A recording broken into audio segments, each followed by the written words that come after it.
Listen to the people. Listen to humanity. Listen to the Parrot. Parrot TV. Parrot TV. Parrot TV. Parrot TV. Parrot TV. Parrot. Listen to the people. Hi, I am Dustin Pickering from Parrot Literary Corner. You know me, your noble and honest host, and I've got exciting news for you. Last anthology, Series 1, The Literary Parrot, did such a great job. We want to continue to provide this community service to our viewers and to our contributors to the program. So please get up and get a copy immediately. You know, if you're in this book, you want to get a copy. If you're not in the book, you want to get a copy and see what we're doing. You want to be excited with us. We want you on this program, and we hope to see you sometime soon on The Literary Parrot. You have to get your hands on this copy. It's amazing. It's an absolutely beautiful anthology meant just for you. Our past guests have been invited back to contribute yet again to this Series 2. We do this quarterly anthology. We will be doing this after our 200 episode milestone. As of this last quarter, we reached 200 episodes, and past that, get up and get a copy immediately. This is the only TV show on earth for creative writers, and our guests are amazing. They're also community activists building from the ground up. This program is for everybody out there who is a creative mind. Order several copies if you can and donate to local libraries. Give them to your friends, cousins, fans, supporters, anybody that you think loves poetry. And it's not just poetry in this book. Remember, this is creative mind. So we have prose, fiction, short stories, essays, artwork, anything you can think of, artistically creative, photographs. Listen to the people. Listen to humanity. Listen to the Parrot.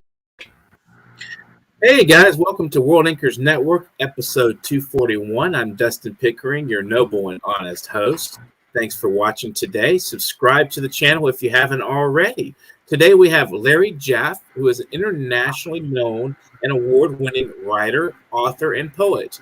For his entire professional career, Jaffe has been using his art to promote human rights. He was in the Poet in Residence at the Autry Museum of Western Heritage, a featured poet in Chrysler's Spirit in the Words poetry program, and co-founder of Poets for Peace, now Poets Without Borders, and he helped spearhead the United Nations Dialogue Among Civilizations through Poetry Project, which incorporated hundreds of readings in hundreds of cities globally, using the aesthetic power of poetry to bring understanding to the world. Thanks for joining us today, Larry. I think I should call you El Jaffe, and like you have Spanish El Jefe, El Jaffe, the boss. Sounds good to me. So how is life in Florida today? 68 degrees, sunshine. 68 degrees. That's not bad. It's about the same here in Texas, I think. I think we've got a little bit cooler out here, but it's pretty sunny. So my first question would be, probably paying attention to a lot of the news. We had the issue with Afghanistan that happened in this administration. Have there been anything that's really just irked you and also motivated you to fight more for human rights that you've seen on the news lately? It's basically the lack of coverage on the human trafficking situation. Mm-hmm. There are some headlines every once in a while when a big bust happens, but the daily degradation of humanity through these human traffickers is not fully exposed.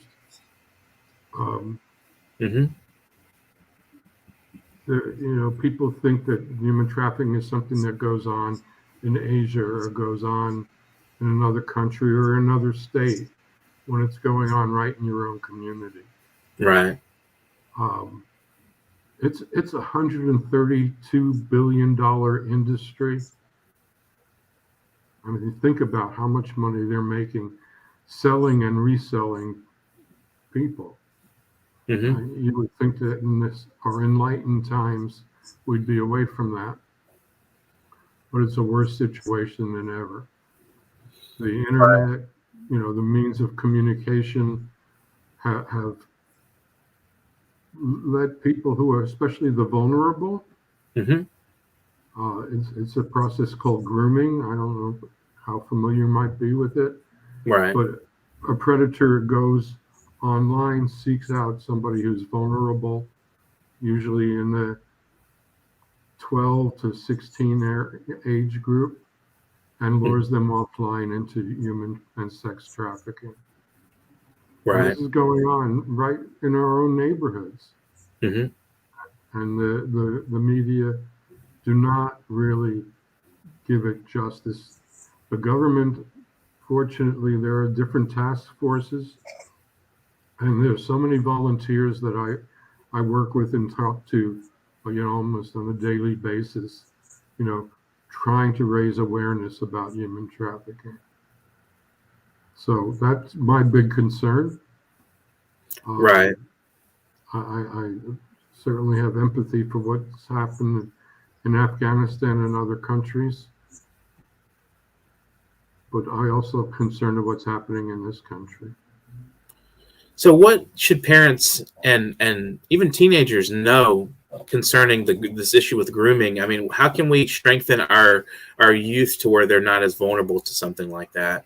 It's a perfectly accurate question because they need to know. Our kids need to know. If it's too good to be true, it's too good to be true. Mm-hmm. But what Absolutely. happens is they take advantage of somebody who's vulnerable, who's not, quote unquote, or really not getting love at home. Right. A male predator seeks them out. Maybe they posted something like, I just had a fight with my parents again, Mm-hmm. and the person gives them what they're looking for, which is love and affection. And sometimes it's a cell phone, sometimes it's dresses and clothing, and lures them offline with these gifts. Mm-hmm. And there are some key factors. Parents have to monitor what their kids are looking at online. I know there's issues of privacy, but this is not something that can be left up to someone who hasn't experienced the world fully. Right. So parents, first of all, have to monitor what their children are looking at, what websites they're visiting, Mm-hmm. and keep, I don't want to use the word control, but oversee what content that they're looking at. That's the first thing. The other thing to look at is kids not going to school, truancy, having gifts that they can't account for. Those are some of the key things. Staying up all night, not getting enough rest or food are other key things. Mm-hmm. Yes, I have a list of, I work with a lady named Dottie Laster, who is this wonderful woman in your part of the world, in Texas. She's in Mm-hmm. New Braunfels, Okay. and she has rescued thousands and thousands of kids. And she's got a list of 55 items for you to look for. And if somebody emails me, we could get that out to them. Absolutely. So, what is your email that they would reach out to you if they wanted to learn more? Larry@traffic.me. Absolutely. So, Larry@traffic.me.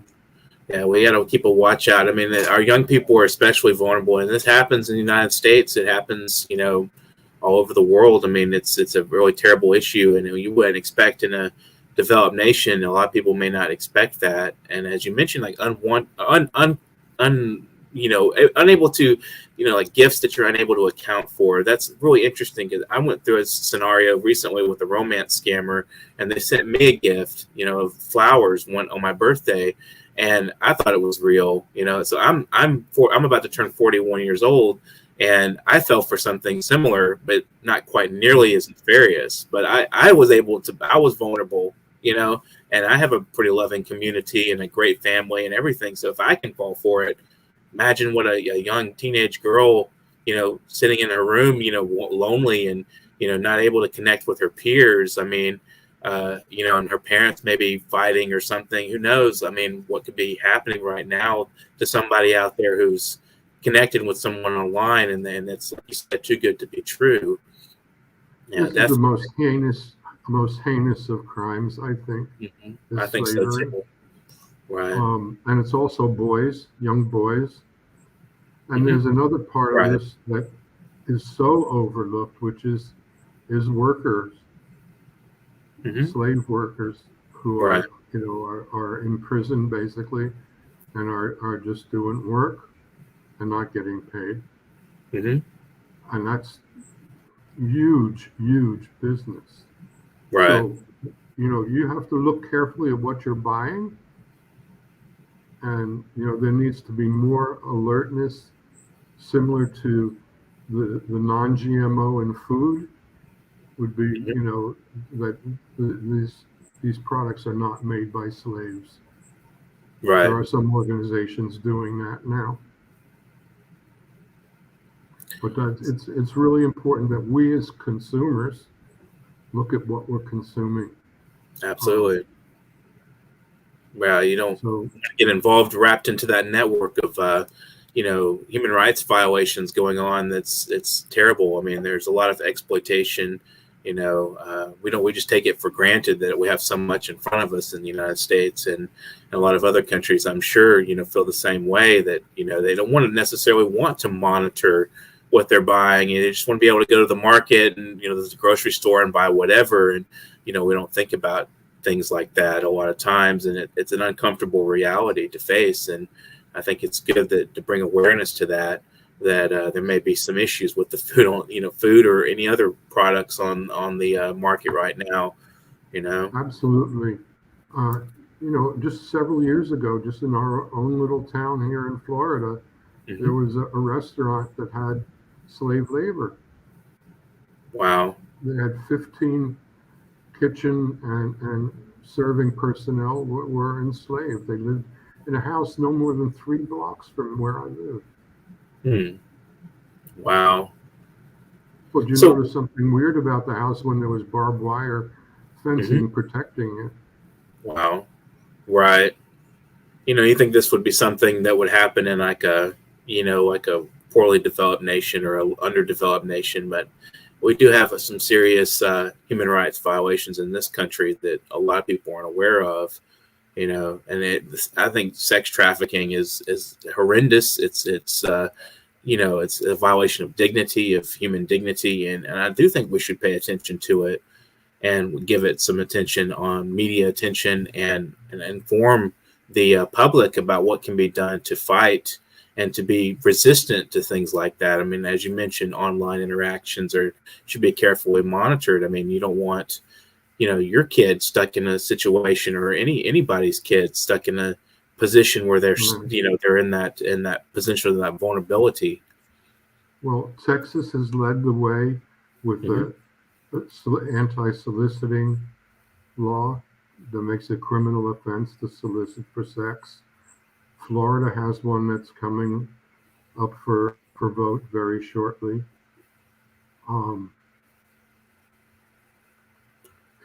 There's human rights involved in these things that government can play a role in preventing it. Right. I think definitely legal structures do help protect people, and it's something that our government should be alerted to be paying attention to these issues and try to address them in some way. I'm glad that there's definitely some laws being proposed and moved through and to the legislative, to get something done, to protect people. How do you address this in your writing, in your poetry? What relationship do you see between your poetry and advocating for victims and for promoting the this issue? Well, one thing I do is I write a newsletter for Dottie. Okay. A monthly newsletter.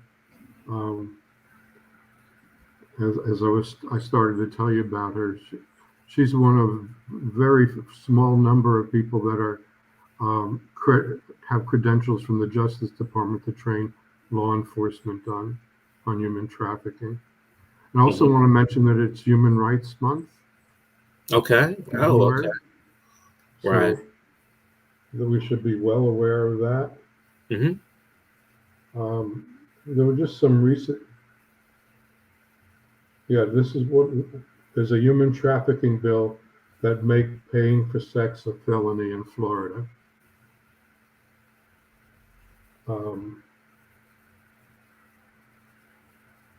Just looking at scanning some recent headlines. Mm-hmm.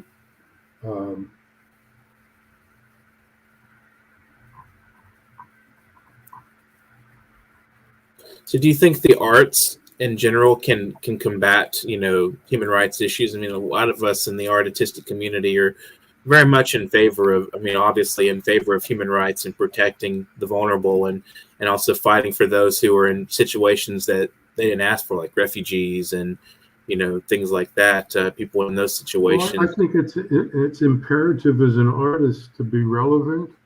Mm-hmm. I mean, and relevant can include just putting beauty out into a world that sure needs some beauty. Mm-hmm. I have dedicated much of my life and my art to human rights, and have a couple of books about it. Do a lot of readings. I do workshops on human trafficking. As a poet, we have a voice, and I think it's important that voice, not to sound too cliche, but speak for the voiceless. I try when I write to get into the person's head that I'm trying to communicate about. I have a new book coming out called "Don't Take Candy from Online Strangers," which just gives voice to the child, to the predator, to the parent, and to the one rescuing them.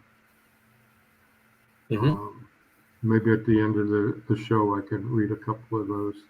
Okay. Yeah, we'll do that after the break. We can read a couple. Okay. Yeah. Do you feel like there's maybe a revival of interest in poetry right now? We had Amanda Gorman reading for the Biden inauguration. I thought that was amazing. Not only that, she read at the Super Bowl. Yeah, How that cool too. is that? That is awesome. I have a lot of. When 9/11 hit, when it hit hard, people really turned to poetry, right? Right. We had a revival of readings.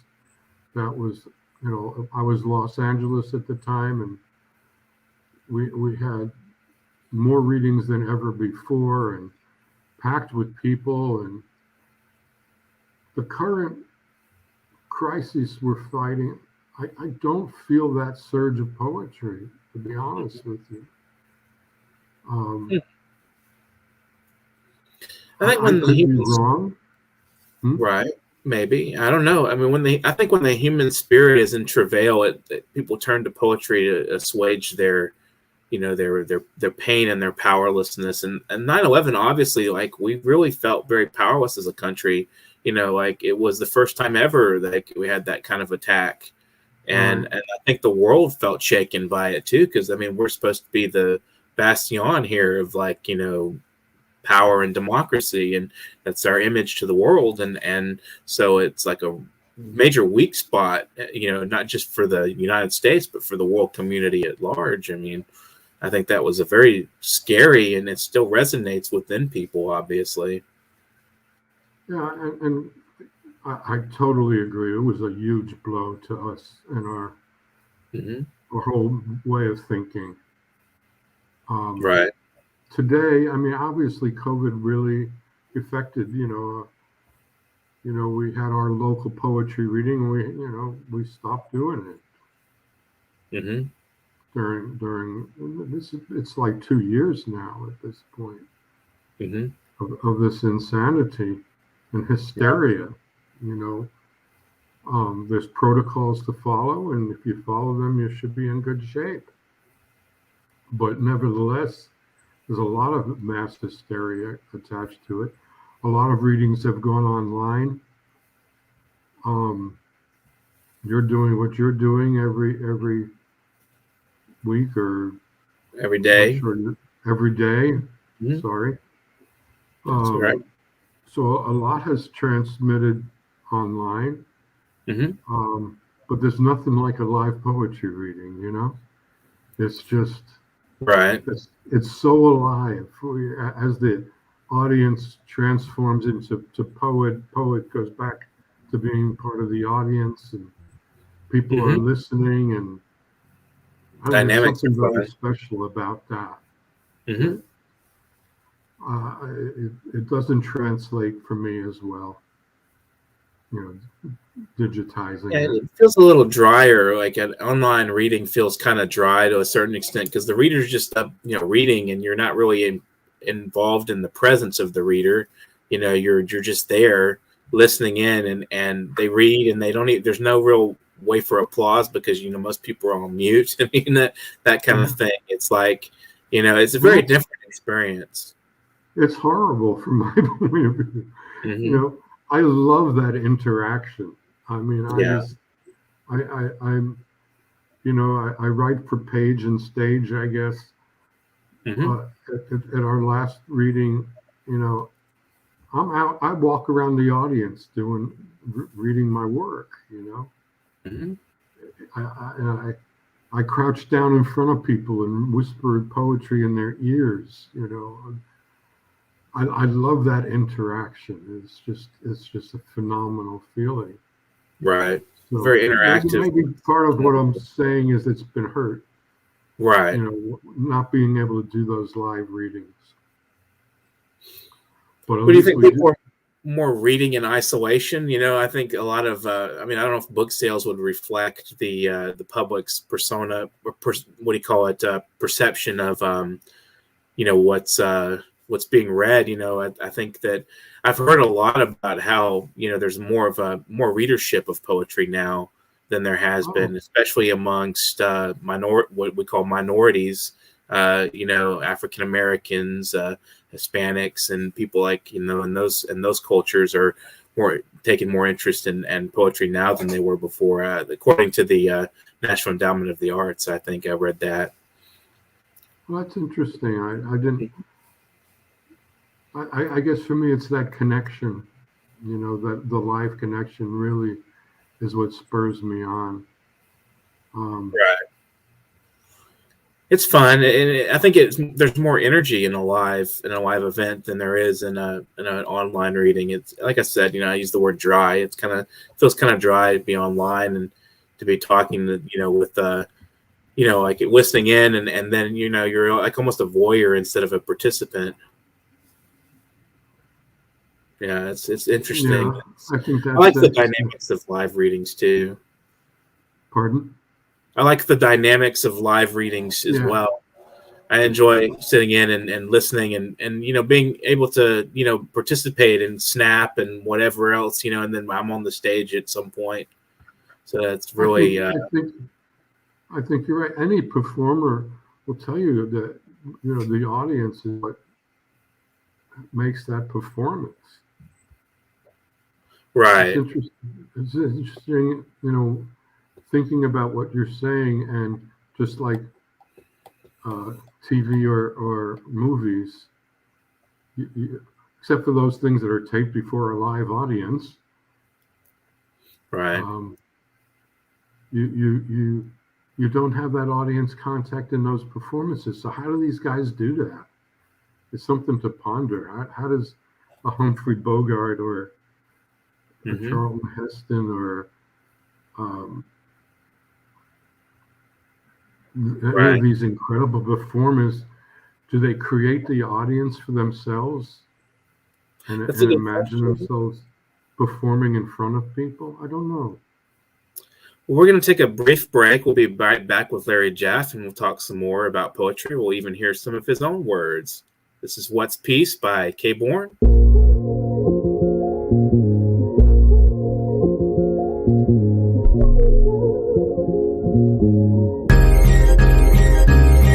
What's peace? Peace is when you're not afraid to walk down the street.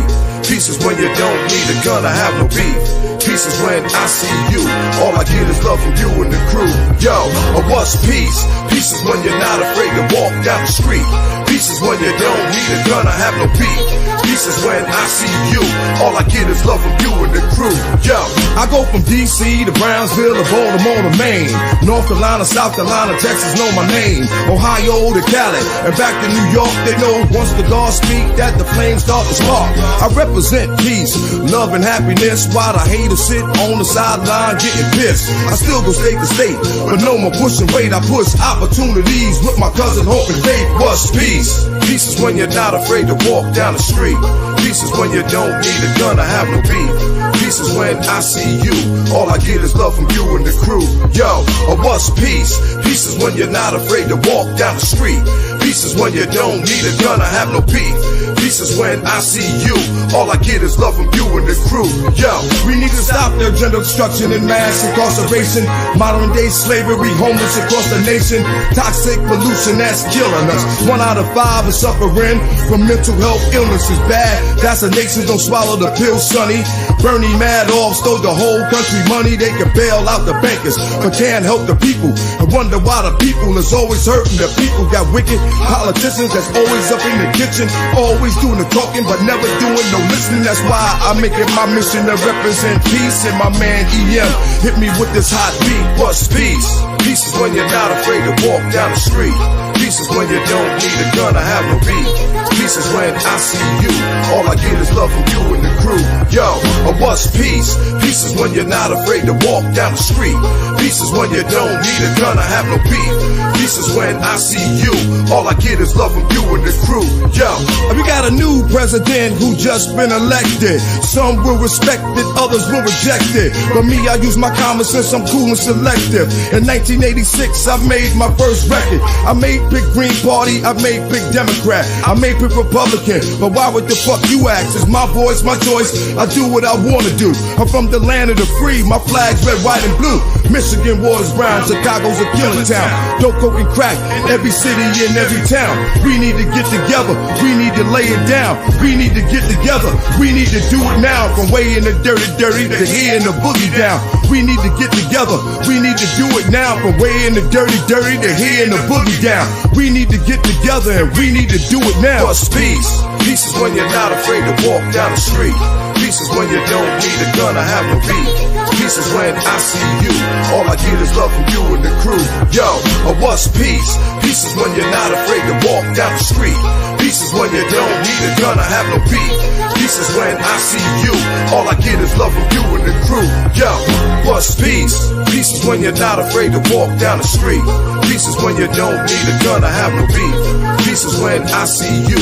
All I get is love from you and the crew. Yo, what's peace? Peace is when you're not afraid to walk down the street. Peace is when you don't need a gun or have no beef. Peace is when I see you. All I get is love from you and the crew. Yo.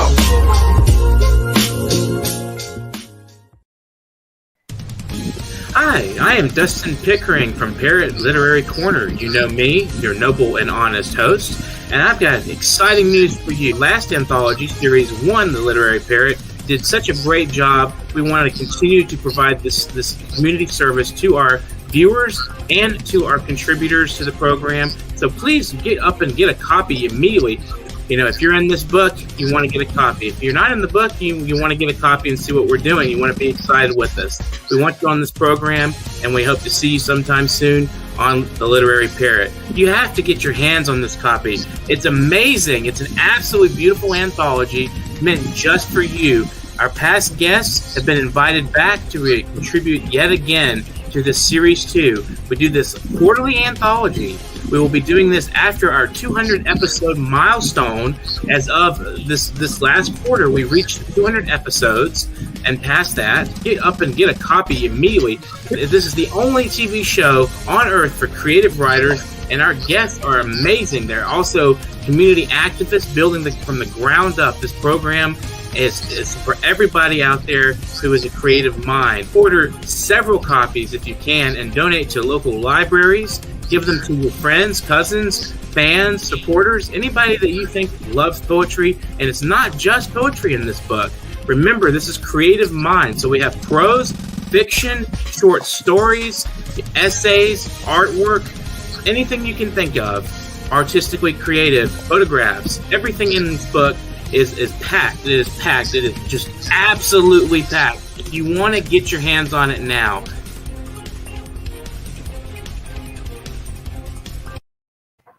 Welcome back to World Inkers Network. I'm Dustin Pickering. Today we have Larry Jaffe. He is going to read us some of his fabulous works on human rights from his latest collection. So Larry, go ahead if you'd like to do that. Thanks. I just wanted to mention one thing. There is a lot more hope, I think, on the human trafficking effort as the government and private organizations are really working closer together to defeat this. Recently, just here in the Tampa area, a woman was busted for laundering $2.3 million in exploiting children for was a child modeling website. So I just wanted to say there is a lot of hope out there. Excellent. All righty.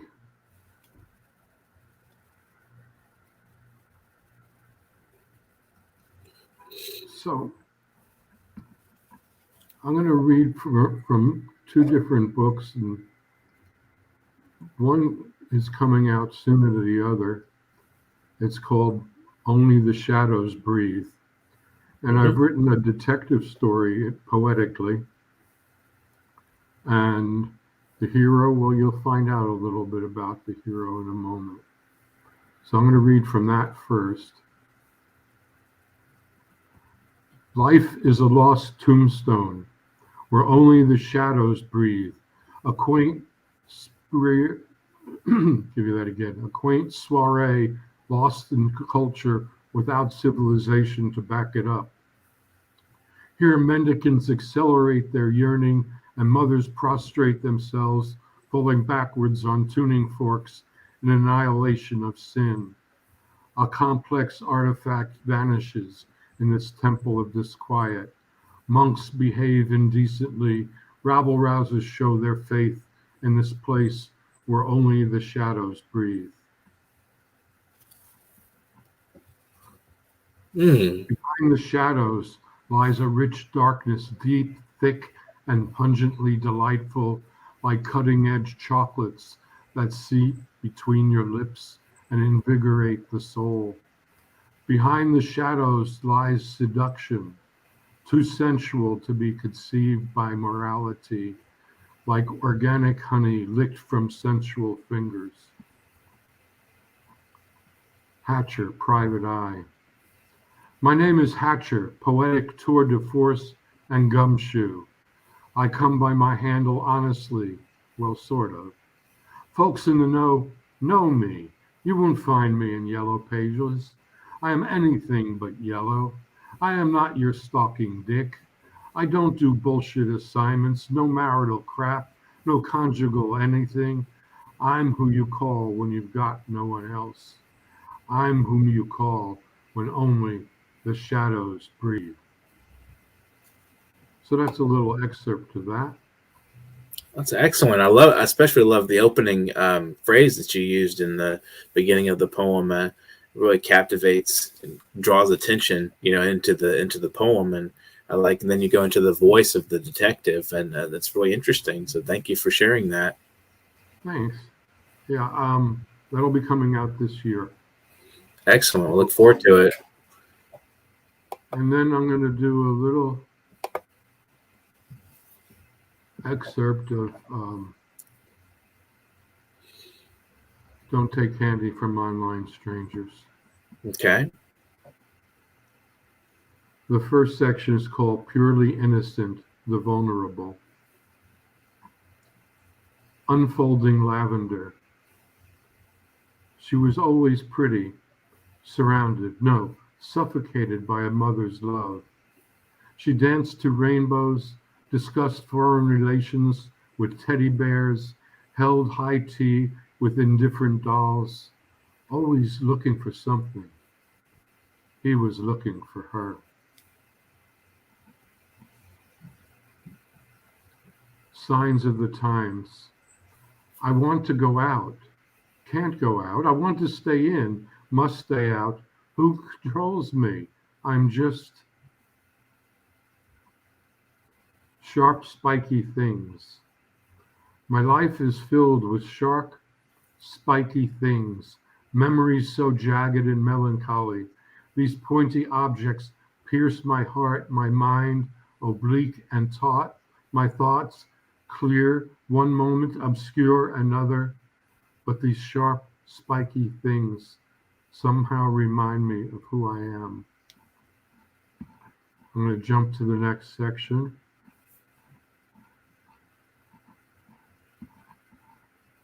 I'm still jumping. The honey trap. Come out, wherever you are. Predator's lounge.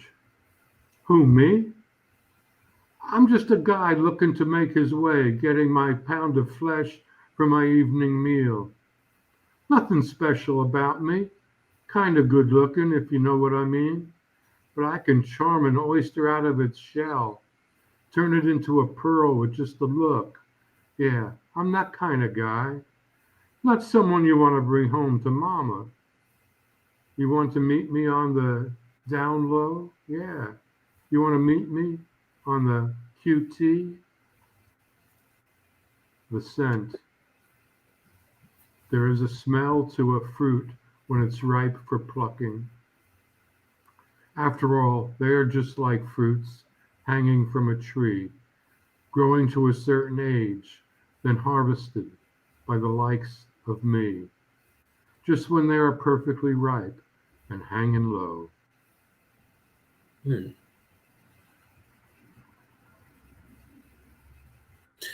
So I have an interesting question that you may be able to answer. The perpetrators of these kinds of crimes, sex trafficking and so forth, when they're caught and when the people are face to face with them and can see who they are, do you think they ever have feelings of guilt, or do they show any signs of remorse? No. So they're probably pretty sociopathic, psychopathic people. They don't look at their victims as human. Wow. They don't. Yeah. They just see them as something that they can, just like a thief, they steal the soul. Yeah. They don't think of individual or ownership, or that there's a live person there that might have feel. They don't care. Yeah. Yeah. And I'm sure that some of them are on drugs, and that handles any remorse rather rapidly. Right. So what would your final words to our audience be today? Be vigilant. Mm-hmm. Never give up. Fight back. The world is at a very critical time right now. I guess it always seems to be that way. Yeah. But I think it's more so now because there's all this polarization that's taking place.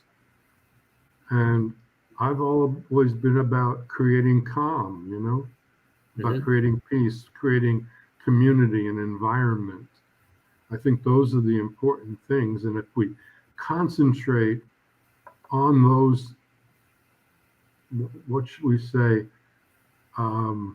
wonderful perfections that we dream up, we're more than likely to get them. If we concentrate on all the negative, we're more than likely to get the negative. Right. So we have to stay upbeat. We have to put beauty into the world as artists. We also have to put knowledge and understanding into the world. And that's our job as an artist. It's not just to rhyme some words together, Absolutely. And I really appreciate what you guys are doing. Thank you. You take a step forward and step up to the plate, and swing for the fences.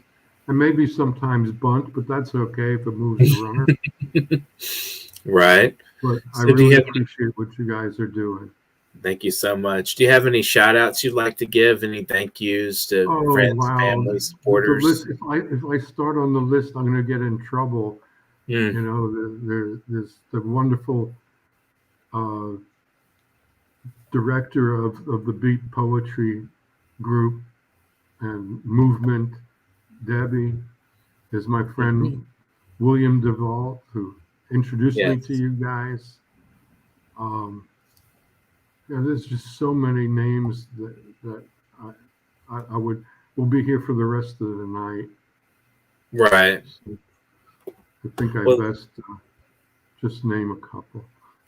excellent. Well, risk thanks of for losing joining them. us today. Absolutely. And, you know, enjoy the conversation about as much as you can enjoy such a topic. It's a very difficult and harrowing topic, you know, very much full of horror and mishaps and you know, just I'm glad to hear that there's something being done, you know, that we're hearing more laws from the government, as you mentioned, private and public cooperation, the sector's cooperating. So that's wonderful to hear that there's some hope out there, you know, and that's our job, as you said, as artists, to, you know, to promote hope and beauty as well as educate the you know, population, build community. There is, you know, there's volunteer people out there, along with the government people, who are so dedicated to defeating human trafficking. It's Right.